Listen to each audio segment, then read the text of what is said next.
wanda ke cewa malam shin ya halatta a shari'ar musulunci a tofa wa yarinya jaririya wato a al'aurarta tana jaririya a tofa mata wata aya wa maryam ibnata imran allati ahsanat farjaha fa nafakhna fihi min ruhina har zuwa ƙarshe a tofa mata wannan wai don kariya daga zina?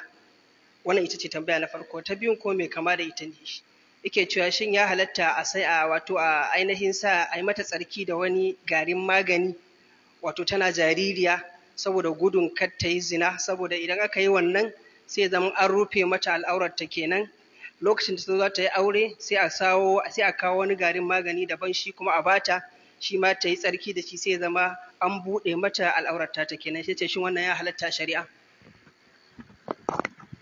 To shi dai wannan na biyun bai halatta ba, domin cutar da ita kawai ake son a yi. A sa mata wani gari, ai kamar tsafi ne ma abun. A sa mata wani gari ya toshe mata al'auranta sai in ta zo aure wai sai a buɗe. Wa gaya muku wa ce kai wannan? Kai wa ‘yarka tarbiya ta ji tsoron Allah. Idan garin ya ɗauke mata sha'awa gaba ɗaya fa, ta zo ta yi auren kuma ya zama ba ta da sha'awan ɗa namiji, ka lalata mata rayuwanta gaba ɗaya. So wannan ba daidai ba ne, wannan cutarwa ne, in kai haka ka cutar da ita. So da haka idan ‘yarka ta zama mai tarbiya, ai ba inda za ta wani zina za ta yi, sannan kuma ya za ka ƙaddara ‘yarka jinjira wai nan gaba za ta yi zina, har ka tsaya kana ta ɗaukan wasu matakai.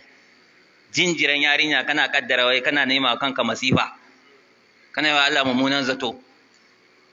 Cewa za ta zama fasika, kana ta wani tofe kana ta wani abun nan, kana ta wani sa magani.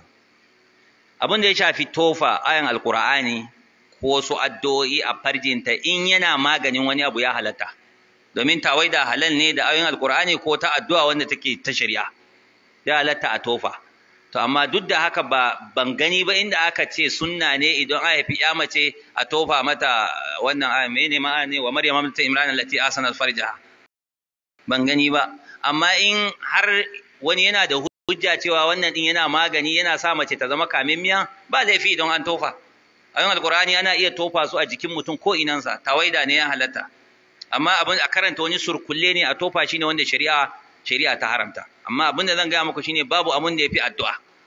‘Ya'yanka ka yi addu'a Allah ya kare su ya tsare maka su shine babba, nan kuma ka tsaya da tarbiyyarsu. Amma ‘yarka jinjira har ka dinga kaddara wasu abubuwa, wannan shedan ne yake wasa da hankalinka.